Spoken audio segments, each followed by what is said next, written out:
Greetings, Guardians. My name is Bife here. I'm kind of a few weeks late to this topic, given that Crow and his attempt to resolve his nightmare actually finished up about 3 to 4 weeks back, but it's an important topic to cover nonetheless. So, let's jump in and start talking about hunters and their vanguards. There are a few good reasons to start talking about this, and of course, Crow is chief amongst them, seeing as he is trying now to get more involved with the position, and he has been able to forgive himself and come to terms with his past life as Uldren Sov. But the position is one that has a rich history, which predates figures such as Cayde Six and Dandel Brask, the two better-known Hunter Vanguards. We know that the Crow is at very least the 6th Hunter Vanguard to have been appointed, but it's possible that there are far more that we just don't know about.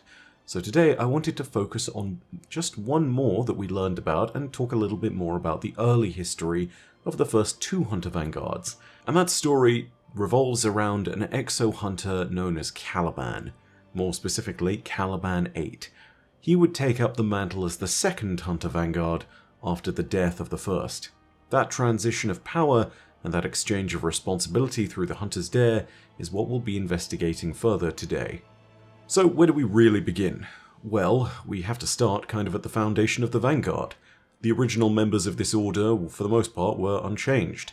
If memory serves me well, the original council of 3 Guardian mentors assembled by the Speaker includes legendary figures such as Osiris and Saint 14, respectively for the Warlock and Titan Vanguard positions. And whilst it would be fair to point out the fact that every mentor's position has experienced some form of turbulent disruption, I think it's fair to say that the Hunters, who hold a disdain for authority and a need to explore, and apparently easily fall prey to various deadly Hunter's Dares, are easily the group that has seen the most disruption. The Hunter Vanguards, again, have a habit of dying, but it was a trend that was started by the first Hunter Vanguard of them all, a certain Tallulah Fairwind. Tallulah isn't written about a lot, but we do know precisely how it was that she died, as well as the time period in which she was lost, thanks to the lore of the Last Wish raid. We can tell in particular that it was either the early days of the City Age or the later times of the Dark Age, depending on the more specific timing of the Great Hunt, which is not truly specified. It is seen as early in the City Age or late in the Dark Age, but the actual foundation of the city, where that really begins, and the City Age itself is a very muddled point in time. What we can say is that this is very early on in the days of the Guardians. This event was precipitated by a moment at which the Ahamkara, Destiny's Wish Dragons, had been observed transforming Venus with their terrible power, and it was seen as an attack, and it was decreed by the Vanguard that the risk of their existence was simply too great. This was a plot that was assisted and engineered partly by Riven of a Thousand Voices and Mara Sov. It's implied by the lore that Riven could sense Mara's desire for an asymmetric and unique source of power, one that a Wish Dragon could potentially represent, and so Riven granted this wish by encouraging and assisting in the destruction of all the other Ahamkara so that she would be the only one.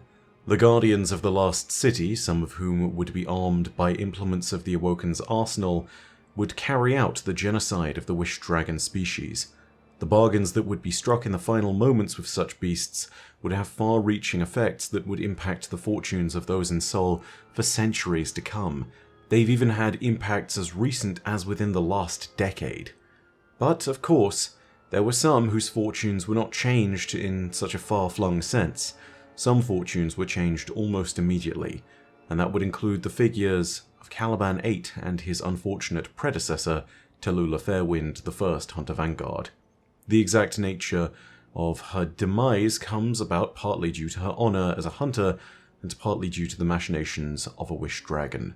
It is recorded in the Last Wish raid bow known as Tyranny of Heaven. It reads as follows. Tallulah Fairwind smoothed the felt of the table with one hand, idly playing with her chips with the other. Across the table, Caliban 8 wore a green dealer's cap, and looked stricken. The Ahamkara looked like somebody's kindly old grandpa just now, and it could play a mean hand of cards. 20, it crooned as it raised the stakes. She saw Caliban's eye senses dilate.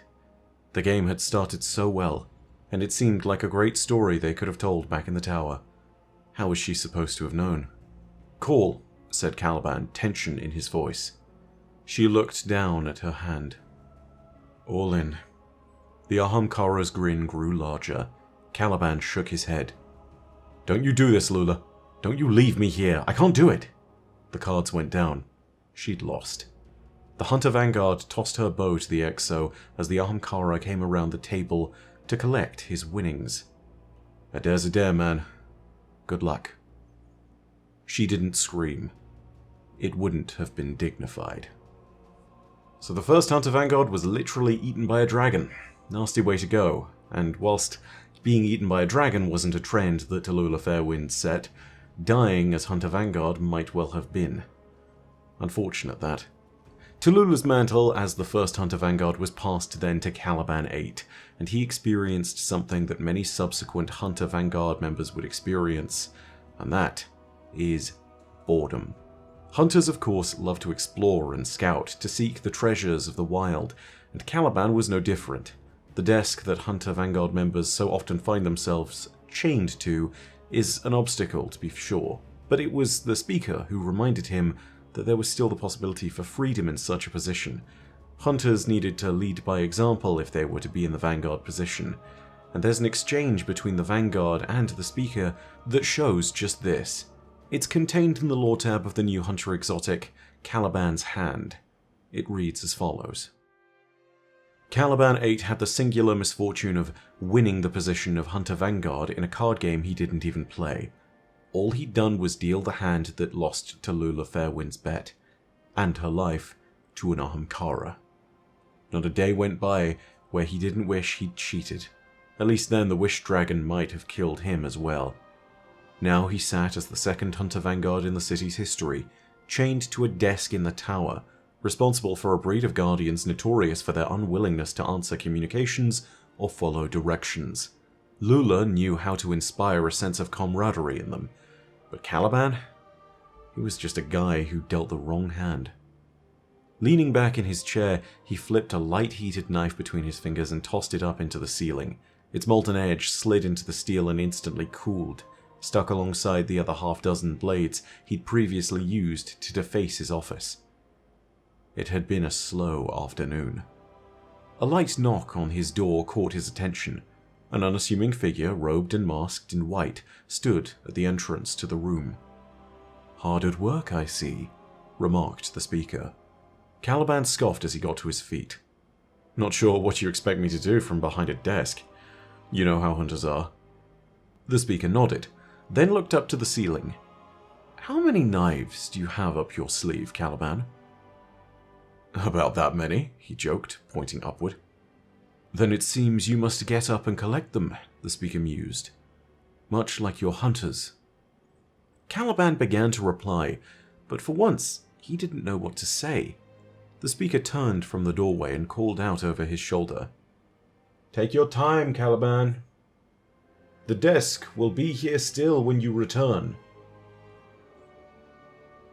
It's known that for some reason, Caliban ceased to be Hunter Vanguard, although the exact nature of his transition away from the position is unknown. Of course, there is a trend that has been set, that it is death, but we don't know that for certain. It's also entirely possible that he handed the position over to someone else in a Hunter's dare that wasn't lethal. From here, the chain of transition is unclear, but it is known that the line of succession is picked up again, thanks to the talk of a hunter known as Kauko Swiftriver. I really hope that I'm pronouncing that first name correctly. It's Kauko. I'm sure someone will be able to correct me in the comments section, but I'm just not 100% sure. Either way, Swiftriver was eventually replaced by Andal Brask. They had been missing in action for a long time, and this replacement, in the grand scheme of things, was one that was caused thanks to Cayde 6, who took out, or supposedly took out, the infamous Eliksni bounty hunter known as Taniks the Scarred. Of course, this didn't last long, and Taniks was indeed one who rose again, and Andal eventually would pay the price for such a thing. Therefore, Andal's place was taken up by Cayde 6, who saw it as a matter of honor, and so he would be the guardian that would support us in the early days of Destiny 1 and the early days of Destiny 2, up until his untimely death in the Prison of Elders at the hands of the Scorn Barons and Aldrich Sov. Now it appears that Cade's hunter dare, which stipulates that his killer should take up all his possessions and titles, is, in a strange manner of speaking, coming to fruition. As Crow grows into the new role of Hunter Vanguard, it is clear that we'll start to see this next era of hunters begin to come into their own properly, perhaps with his assistance. But this era has only just begun, and we have yet to see what it will yield or if Crow will ever truly be able to claim the position. If he does, it'll be an interesting moment. But there is still a little more to be done, I feel. Crow has forgiven himself, now he needs to continue to prove himself in that position. But that's all from me for now, and that's the story of some of the earliest Hunter Vanguards and the unfortunate trend that was set of them dying. Of course, if you enjoyed the video, go ahead and leave a like, and if you want more Destiny lore content, go ahead and hit subscribe, and the bell next to subscribe to turn on email notifications. And this is a very interesting one, but I'm going to go ahead and throw it out there. I skimmed through the Ishtar Collective archives, and I'm not entirely sure that I got everything, but I am relatively sure that I know now of all the different Hunter Vanguards that have existed. However, I've been wrong on that topic before, so if there's someone that you think was Hunter Vanguard and you have some kind of proof, go ahead and let me know down below in the comments section. I'm intrigued to know if there is part of the chain there that I'm missing. Also, let me know about what you feel about the Hunter Vanguard's tendency of dying. It's one of those strange things, but do you reckon it's something that could be moved away from? Do you think a hunter would ever willingly be able to hang up the reins and pass along the mantle to another willing hunter? I personally don't ever see it happening, but who knows? Anyway, as per usual, know that your viewership is quite enough for me.